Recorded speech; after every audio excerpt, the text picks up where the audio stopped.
Welcome back to exam bro. आज chapter 7 exercise 7.2 को continue करेंगे। ठीक है, तो इसमें आपके पास दो क्वेश्चन है, दो टाइप के क्वेश्चन हैं जो हम एक साथ करेंगे। सबसे पहला है मिडल टर्म। सबसे पहला जो आपका क्वेश्चन है जो पेपर में भी मोस्टली आता है, that is to find the middle term. ठीक है, अब वो इवन है या ऑड है, उसके लिए हमने एक दो क्वेश्चन लिखे हैं, तो हम इनको सॉल्व करेंगे और उसके बाद देखेंगे कि किस तरीके से सॉल्व किया जाता है। और दोनों का मेथड बिल्कुल आसान है, एक ही स्टेप, बस थोड़े से स्टेप्स बढ़ जाते हैं, मेथड बिल्कुल सेम है। सही है। सबसे पहले आपने देखना है कि जो आपका क्वेश्चन है जो कि फॉर्म गिवन है आपके पास, उसकी पावर क्या है। पावर क्या है? 10। 10 इज एन इवन नंबर। ठीक है, तो आपने सबसे पहले लिखना है कि n इज इवन। अगर n इवन है and you have to find the middle term, तो आप ये वाला फॉर्मूला लगाएंगे n+2/2। इससे आपको पता चलेगा कि आपने कौन सी पोजीशन फाइंड आउट करनी है इस टर्म की। ठीक है, तो n आपके पास क्या है? 10। 10 + 2 = 12। 12/2 इज इक्वल्स टू 6। ठीक है, तो हम लिख लेते हैं 10 + 2/2। इससे हमें पता चल रहा है कि हमें 6th टर्म फाइंड आउट करनी है। सही, 6th टर्म होगी मिडल टर्म। ठीक है, तो अब वो वाली टर्म फाइंड आउट कर लेते हैं। वो वाली जो स्पेसिफिक, अभी हमें इससे पता चला है कि वो टर्म होगी कौन सी होगी? 6th। अब वो होगी क्या, वो हम देख लेते हैं। तो उसके लिए आपके पास फॉर्मूला है, जनरल टर्म फॉर्मूला है। इसके लिए आपके पास सबसे पहले ये वाली पोजीशन हम आइडेंटिफाएंगे। ये हमें पता है, ये हमें क्या पता है कि टर्म्स कौन सी है? 6। तो उसके लिए सबसे पहले r+1, तो जो आपकी टर्म है ना 6, ये ऑलरेडी प्लस हो के आ रही है। ठीक है, तो आपने उस जो आपका आंसर है उसमें से एक 1 को माइनस कर देना है, तो 6 - 1 दैट विल बी 5। तो 5 आ जाएगा यहाँ पे। 5 + 1, तो देखें 5 + 1 दैट विल बी 6। ठीक है, इसके बाद अब आपको r की वैल्यू पता है। r की वैल्यू क्या है? 5। n की वैल्यू हमें ऑलरेडी पता है जो कि है 10। n की वैल्यू क्या है? 10। 10 कॉम्बिनेशन 5। ठीक है, और a क्या है यहाँ पे? a is the first value and b is the second value. Second value के लिए आपको माइनस के साइन साथ कंसीडर करना पड़ेगा। क्यों? क्योंकि जो आपकी जनरल टर्म है that is a + b⁻n। This is a, this whole is b and this is the power n। तो बीच में आपके पास प्लस आ रहा है। ठीक है, तो b की वैल्यू है -2c/3। तो a की वैल्यू क्या है हमारे पास? b। n is 10 - 5। उसके बाद b क्या है? b है -2c/3।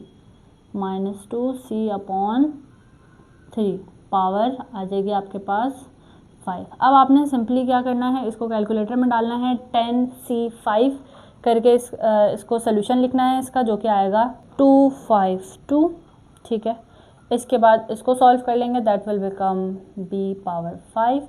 और इसके बाद जब हम इसको सॉल्व करेंगे तो इसका आंसर आएगा -32/243। c की पावर हो जाएगी आपके पास 5। ठीक है, अब आपने सिंपली क्या करना है, इसको इसके साथ मल्टीप्लाई कर देना है और डिवाइड के फॉर्म में लिख देना है, फ्रैक्शन में ही लिख देना है। अगर ये सॉल्व हो रहा है तो इसको आप सॉल्व कर देंगे, वरना इसको आप फ्रैक्शन के फॉर्म में लिखेंगे। पॉइंट में आंसर हमने नहीं लिखना। तो आपका जो फाइनल आंसर आ रहा है दैट इज़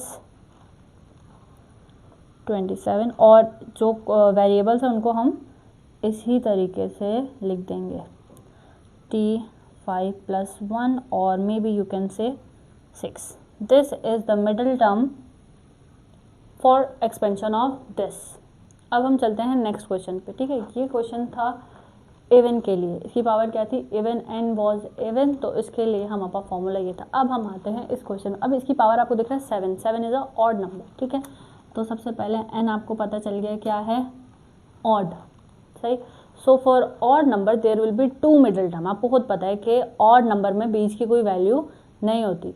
ठीक है, तो हम क्या करेंगे, जब आपको पावर n जो है ऑड गिवन होगा तो आपने क्या करना है, सिंपली दो टर्म्स फाइंड आउट होंगी। सबसे पहले n + 1/2 that will be your first term and n + 3/2 that will be your second term.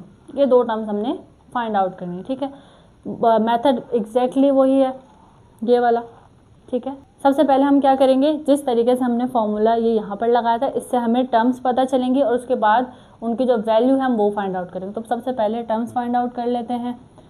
ये बन जाएगा n की वैल्यू क्या है आपके पास 7, 7 + 1/2, आंसर क्या आएगा 4, ठीक है, फोर्थ टर्म। इसके बाद इसको देख लेते हैं, ये बन जाएगा 7 + 3, 10 हो जाएगा, ठीक है, 7 + 3/2, तो हमारे पास आंसर आएगा इसका फिफ्थ टर्म, ठीक है। ये हमारे पास 2 आंसर आ गए। अब हमें 2 जर्नल टर्म इक्वेशंस को कैलकुलेट करना है, ठीक है। तो सबसे पहले हम लिखेंगे टी, हम यहाँ लिखेंगे सबसे पहले for fourth term T r+1, formula exactly यही वाला होगा r+1। अब इसमें क्या होगा, 1 को हम माइनस करेंगे r+1 बनाने के लिए, दैट विल बिकम 3 + 1 4, सही। अब r की वैल्यू क्या है आपके पास 3, सही। तो सबसे पहले आपको चाहिए n क्या है इस क्वेश्चन में 7 कॉम्बिनेशन 3, उसके बाद a एंड b, a और b क्या है यहाँ पे, this is the term a and this is the term b, x cube के ऊपर हम पावर लगाएंगे, that will be n - r, it means 7 - 3। उसके बाद b है, b क्या है 1/x², और इसके ऊपर पावर आ जाएगी r इज़ 3, सही। इसके बाद इसको नॉर्मली सिंप्लीफाई कर लेंगे, ठीक है। ये हो जाएगा 35, इसको कैलकुलेटर में आप लिखेंगे 7 कॉम्बिनेशन 3, 7 कॉम्बिनेशन 3 लिखेंगे, आपके पास ये आ जाएगा। इसके बाद देखें 7 - 3 विल बी 4, 3 4 ज़ा 12, ठीक है। ये हो जाएगा, इस पर भी लग जाएगा 3 2 ज़ा 6, और ये अपॉन में आ जाएगा, सही। ये इससे कैंसिल आउट होगा, तो so your answer is 35x⁻6 for the fourth term, T4 के लिए आपके पास ये आंसर आ रहा है, ठीक है। अब हम निकालेंगे T5 के लिए, ठीक है। बिल्कुल आसान है, एग्जैक्ट सेम स्टेप्स होंगे। नाउ r की वैल्यू क्या है 4 + 1, इसके बाद n7 4, ये सारी वैल्यूज़ बिल्कुल ठीक सेम होंगी, ठीक है। 7 - 4 1/x², 4, ठीक है। अगेन क्या हो जाएगा 35, अगेन 7 - 3 बन जाएगा आपके पास 3 3 3 ज़ा 9, इसके बाद इस पर पावर अप्लाई करेंगे, दैट विल बिकम x⁻8, इसके बाद कैंसिलेशन कर देंगे, तो आपके पास जो फाइनल आंसर आ रहा है that is 35x for the term fifth, ठीक है। इस तरीके से आपके पास दोनों आंसर आ जाएंगे। तो मिडिल टर्म फाइंड आउट करने के लिए ये पता होना बिल्कुल ज़रूरी है कि इवन है या पावर ऑड है। उस हिसाब से पेपर में मोस्ट रिपीटेडली ये वाला क्वेश्चन आता है, to find the middle term mostly odd number ही गिवन होता है। तो मेथड बिल्कुल सेम है जैसा कि आप लोगों ने देखा। अगर कोई भी आपको इसमें इशू है तो आप कमेंट डाउन करें, वीडियो को लाइक करें और चैनल को सब्सक्राइब करें।